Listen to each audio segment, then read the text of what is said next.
I've owned this 2016 Mercedes S550 for the last 2 months, and over those 2 months, I've driven it 1,800 miles. I have to say, this is probably my favorite car I've ever owned. Such a brilliant vehicle in so many ways.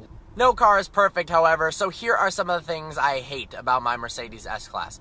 First up, the gas gauge. Now, in most cars, there is a series of tick marks and a dial that goes down from full to empty. In the S-Class, you've got a percentage located next to what looks like a fuel pump. Now, percentages are great, especially for those that don't understand basic fractions. The problem is, the image for the fuel pump makes it seem like it should be decreasing.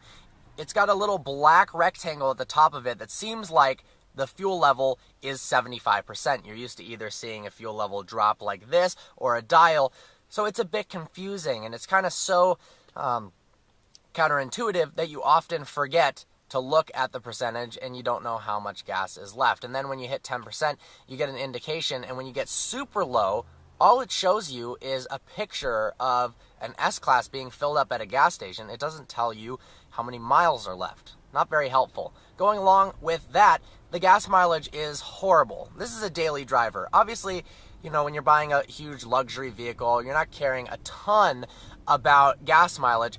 But because it is probably most people's daily drivers, it does matter. I average 14.1 miles per gallon. 14.1 is terrible, especially with a downsized twin-turbo engine and a fancy 7-speed transmission. I would have thought it would be better than that. The S-Class obviously has memory seats. It even has memory seats for the passenger, which is nice because, well, when Eddie sits in the passenger seat, he needs a lot of legroom, and then Eddie with a wig needs a lot less legroom. The problem is, you have to press and hold the memory buttons to return the seat to its position. Instead of, I save mine as memory 1, instead of being able to click 1 and having that put it to the correct position, you actually have to press and hold. So if the seat is really far, really different, it's kind of, you have to hold it for a long time and often a little bit uncomfortable. There's no reason why they couldn't have just made it so that you click the button once and it moves the seat to the correct position.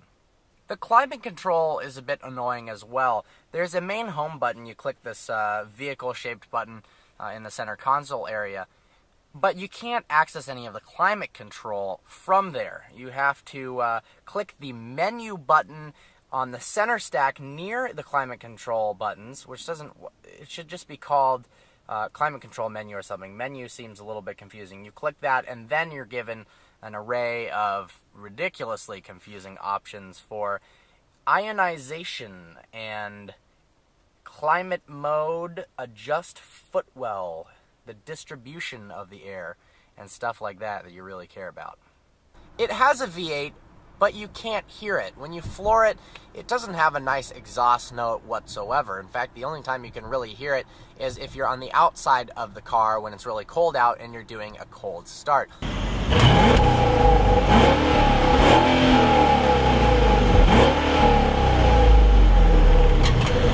They should have done an active exhaust feature like they have on the AMG. You press a button.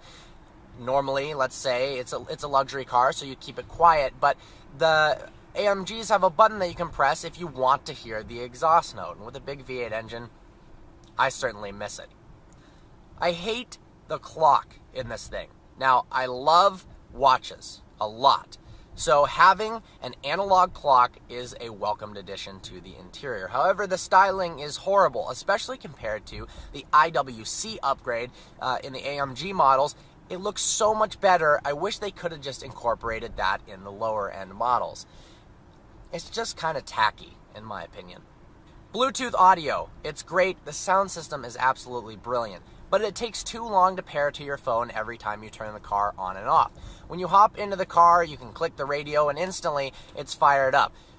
You'd think with nowadays technology, if you got into the car, within 5 or 10 seconds of you turning it on, you could be listening to your Bluetooth music. Unfortunately, it takes a really long time, sometimes upwards of 30 seconds or a minute, for it to start playing songs.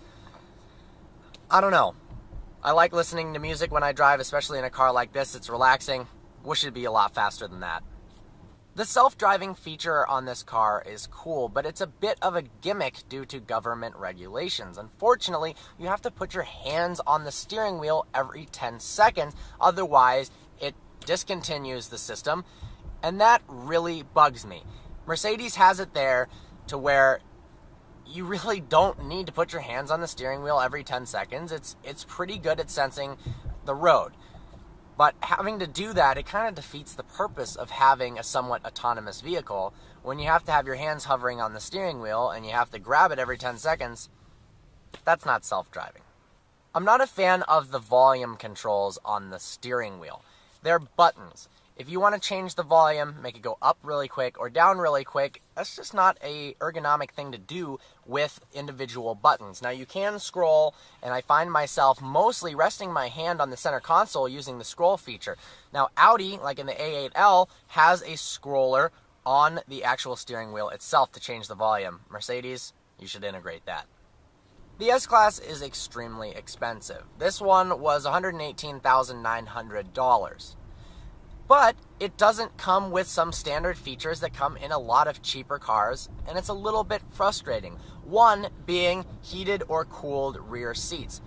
You can get cars nowadays for so much cheaper that have heated rear seats. Now, yes, I could have paid to get that option, but come on, for 120 grand, it should have heated rear seats. Also, Mercedes, this isn't a thing that's offered on Mercedes vehicles. It was brought up to me that it has something to do with European emissions regulations, but it doesn't have remote start. Now, I believe there's some aftermarket options, but they're extremely expensive. It would be nice, especially in a colder climate like I'm in Michigan, to be able to turn the car on, get the interior warmed up before you go inside. Sometimes when it's negative 10 degrees out and I have to leave the car outside for a little bit, when I come back, I am freezing inside. Remote start would fix that entirely. Well, there you have it. Pretty nitpicky things. I love this car to death. Hope you found this video informative. Like always, please browse our channel and subscribe. I look forward to seeing you next video.